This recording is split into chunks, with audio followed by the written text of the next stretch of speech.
Doctor La Torre, ¿cómo está? Muy buenos días. Le saluda Alexis Chévez. Estamos junto con Edwin Condori aquí en la conducción. Alexis, Edwin, tengan ustedes muy buenos días. Bueno, aquí para dialogar, conversar sobre este proceso electoral. Llevamos casi ya, vamos a completar las 3 horas que se inició el proceso, pero definitivamente el país, la situación del país trasciende más allá de un proceso electoral. Hay problemas históricos a los que hay que prestarle mucha atención. Y más allá de los intentos que se han hecho por resolverlos, se ha ido acrecentando. Un grave problema en el país tiene que ver con la corrupción, que cada vez da la sensación a más normas, a mayor eficiencia o normas más drásticas, la corrupción se especializa cada vez más en medio de los recursos públicos.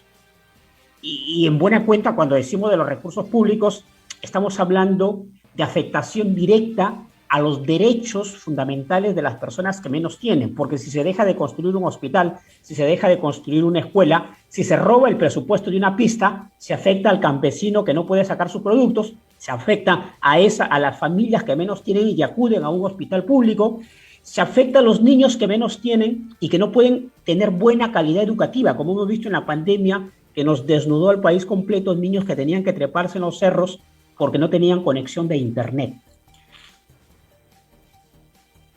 Sí, Alexis, yo adhiero plenamente a lo que acabas de contextualizar.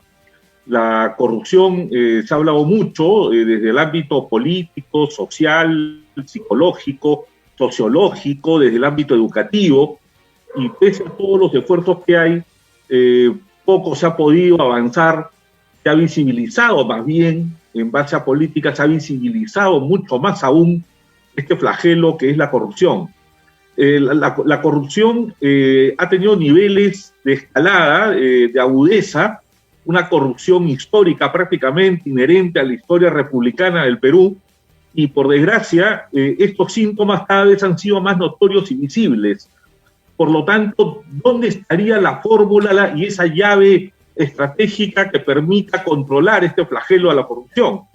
Es difícil, pero todas las medidas, por lo general, en los últimos tiempos, Alexis, Edwin, han sido sumamente reactivas cuando ya el hecho ha ocurrido y cuando medios de comunicación o Contraloría o la misma ciudadanía activa ha logrado evidenciar estos actos de corrupción.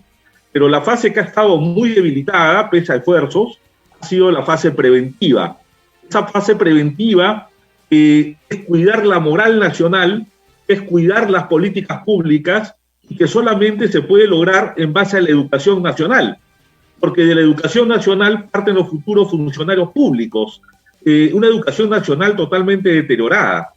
Este nivel de corrupción ha sido tan agudo, tan grande, que prácticamente en los índices de transparencia internacional y otros foros que miden las consecuencias de la corrupción, el Perú se encuentra posicionado, por desgracia, en uno de los primeros lugares en Latinoamérica, y por ahí discutiendo con algunas dictaduras africanas o centroamericanas.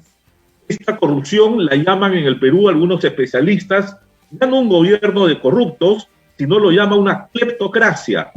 Especialistas ya hablan de la cleptocracia, que no es más que el gobierno del kleptos, del robo, que significa que la corrupción y totalmente las conductas inadecuadas en la función pública ya no son aisladas, sino que están prácticamente sistematizadas en la más alta esfera de la función pública. Es lo más peligroso que ha sucedido en el país, la cleptocracia.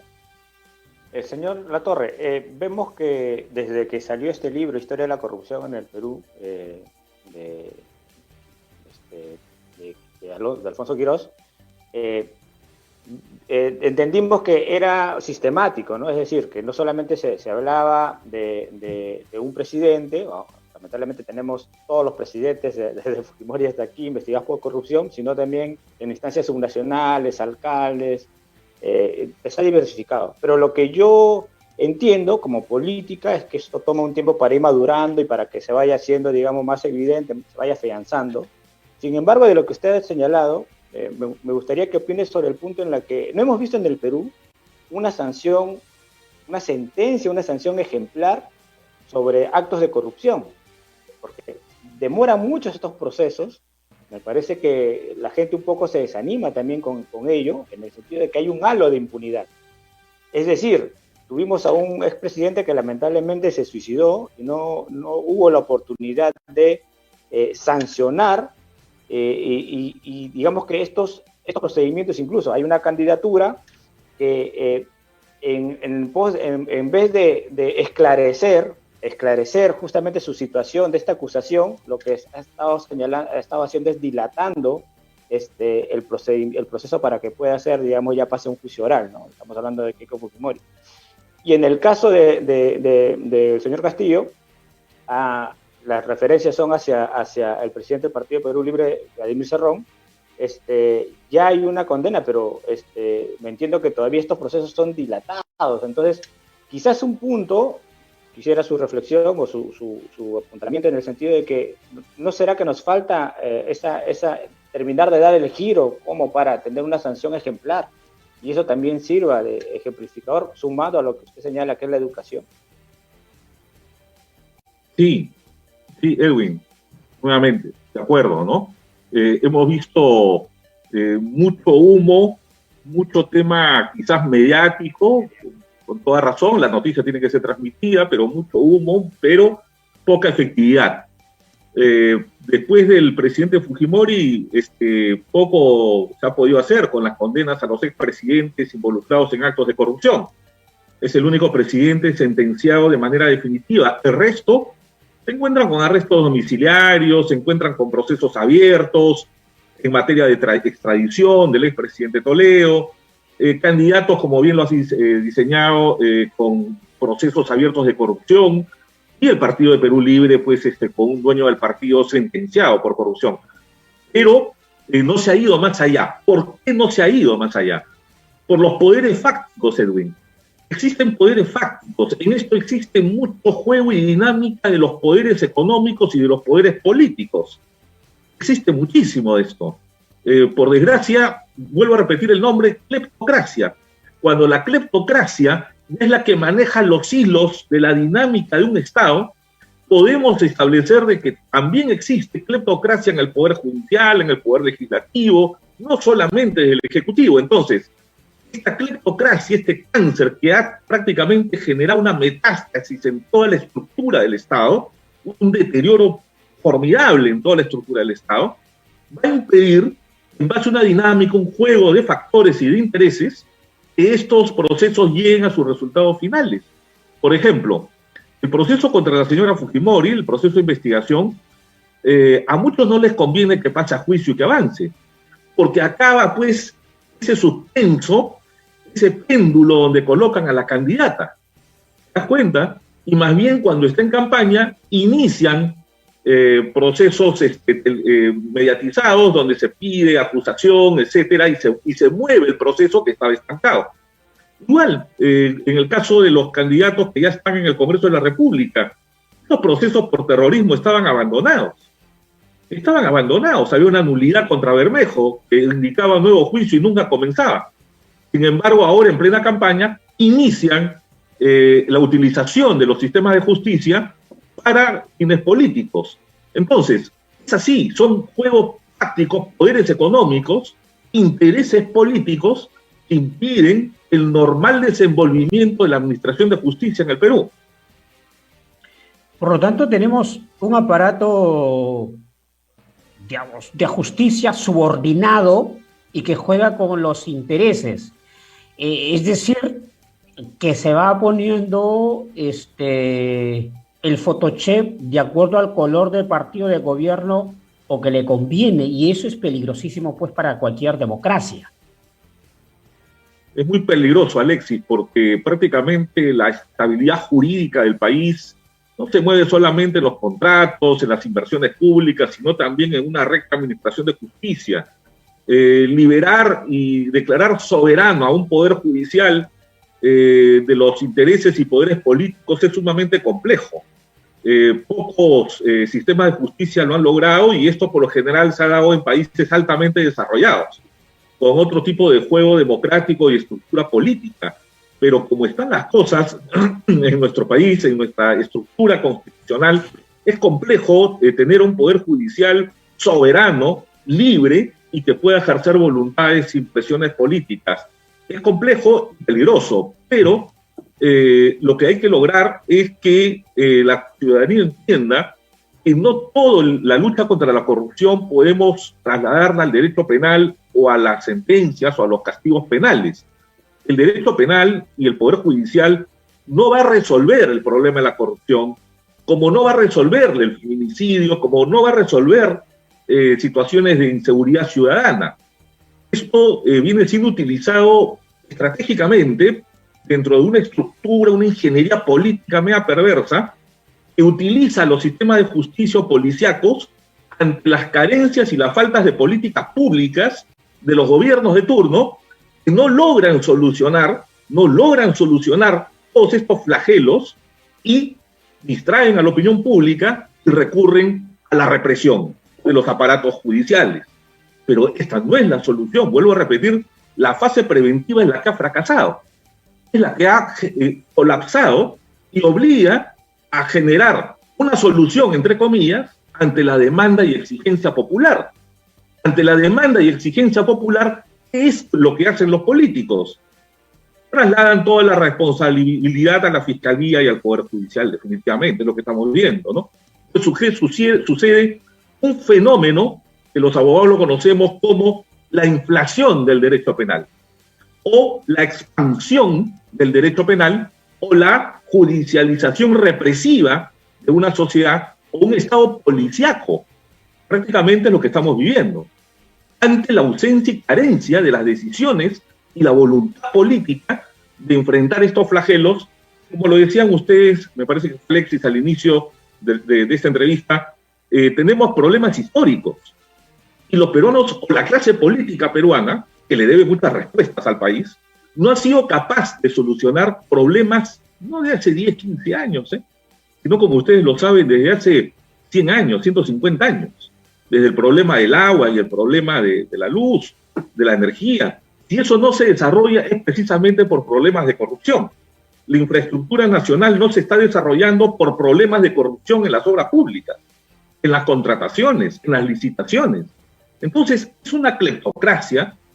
Esto solamente se soluciona con muy mano firme, voluntad política, verdaderas ganas de educar a un pueblo y definitivamente por otras medidas que no van a ser la del derecho penal. Yo quería preguntarle, porque hizo la comparación con una metástasis. La metástasis es este proceso de propagación de un foco canceroso a un órgano distinto del que se inició. Es decir, la metástasis es un punto diferente al inicio digamos, ¿no? Y en ese proceso yo quería preguntarle, ¿dónde es el punto de inicio? ¿Es la ciudadanía? ¿Es el voto?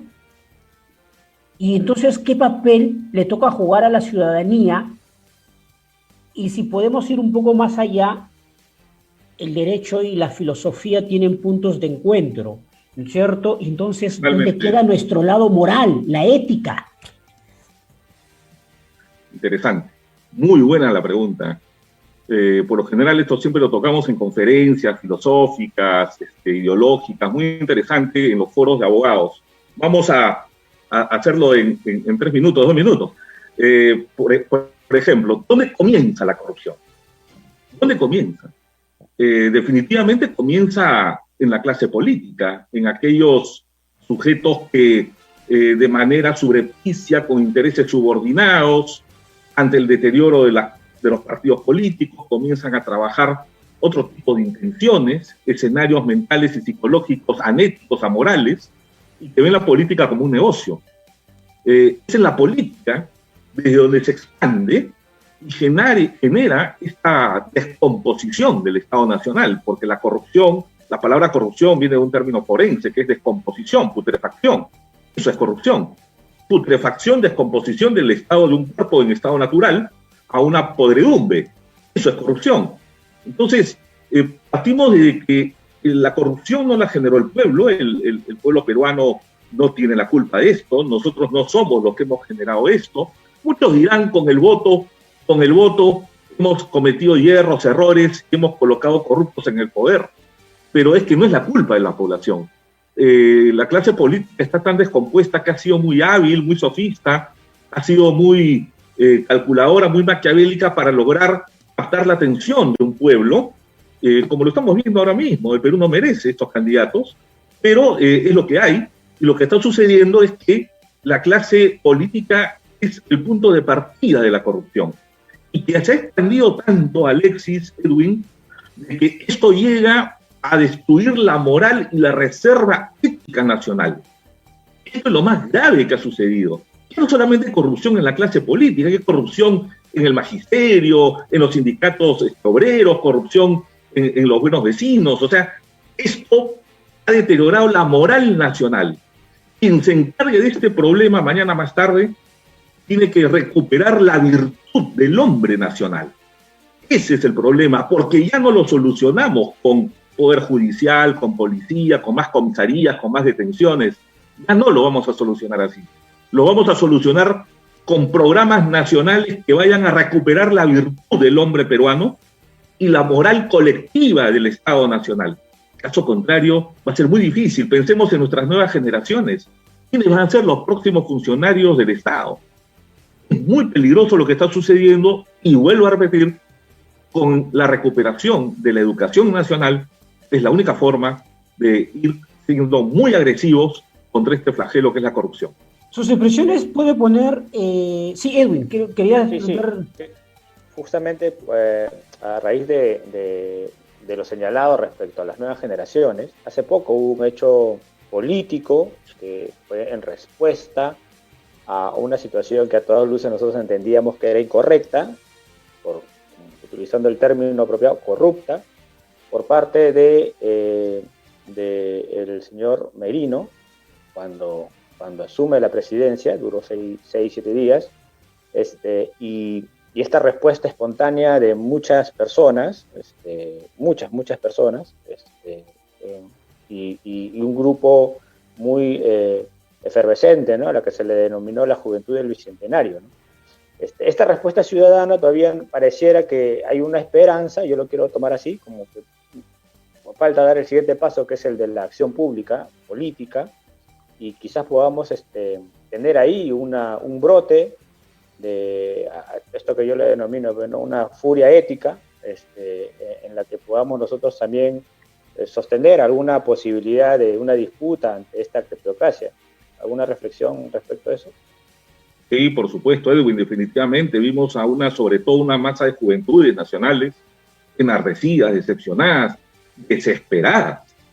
Muchos de ellos con reacciones auténticas, otros me da la impresión que manipulados, y otro sector también me parece que hubo una infiltración tremenda de algún sector, que no lo logro identificar, pero que sí, definitivamente, esto nos genera de que algún político debió trabajar esas juventudes. ¿Por qué? Porque la reacción es legítima, la reacción es válida, es natural, objetiva, no podía ser de otra forma, pero a esa gran masa de juventud nacional hay que guiarla, hay que conducirla, porque esa reacción legítima pudo haberse visto desnaturalizada por los grandes actos de vandalismo, desorden público, atentado contra la propiedad privada, que no tiene nada que ver contra las decisiones que pasaban desde el Parlamento corrupto y totalmente inoperante, ¿no? Haber generado esa crisis innecesaria, por más que el presidente Vizcarra tenía altos signos de corrupción. Yo creo de que toda esta crisis se generó en el Parlamento Nacional por sus propios intereses, y yo creo que esta juventud nos da una señal, un derrotero. Hay una juventud que está esperando ser guiada, que está esperando ser conducida auténticamente y con criterios totalmente del interés y del bienestar común. Eso es lo que busca esa reacción.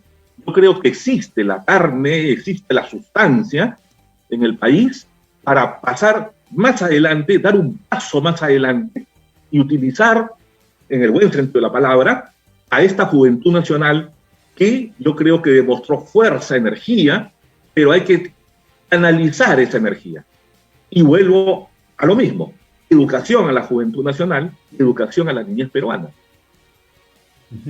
De hecho, este proceso electoral nos pone frente al reto de educar. Yo no me imagino, porque aquí, por ejemplo, en casa, si mi hijo me interpela, papá, ¿por quién votaste? Mi hijo me va a volver a interpelar. ¿Y por qué votaste por él o por qué votaste por ella? Y tenemos que tener respuestas. Y si Sí. mi conducta, mi forma de educación hacia mi familia va en el lado de la verdad, en el lado de la honestidad, nos pone en una encrucijada por quién alejamos el día de hoy. No voy más allá porque si no, no nos pueden acusar que violamos las normas electorales. Pero sí, definitivamente, esto puede servir como una gran enseñanza para nuestra familia y una elección.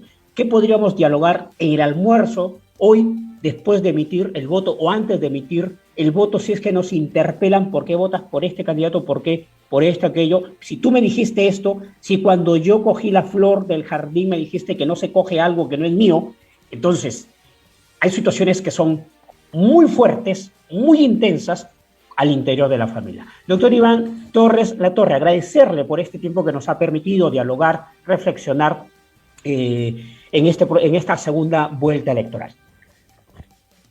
Muchas gracias, Alexis, Edwin, muy cómodo en la conversación que hemos tenido. Y la reflexión final, yo diría de que enseñemos a nuestros hijos lo que ya hemos visto, 10 presidentes, 12 presidentes, desde aquellas épocas de que el militarismo transfería a la democracia nuevamente al Perú, en 1978, 79 con la Constituyente y en el 80 con la asunción del presidente Belaúnde. La clase política nos debe muchas respuestas. En primer lugar, son los responsables, un gran sector político, de todas las circunstancias que atraviesa el Perú. El pueblo no lo ha originado. Esto no es responsabilidad de la ciudadanía. Esto es de alguna clase política que ha generado este caos nacional.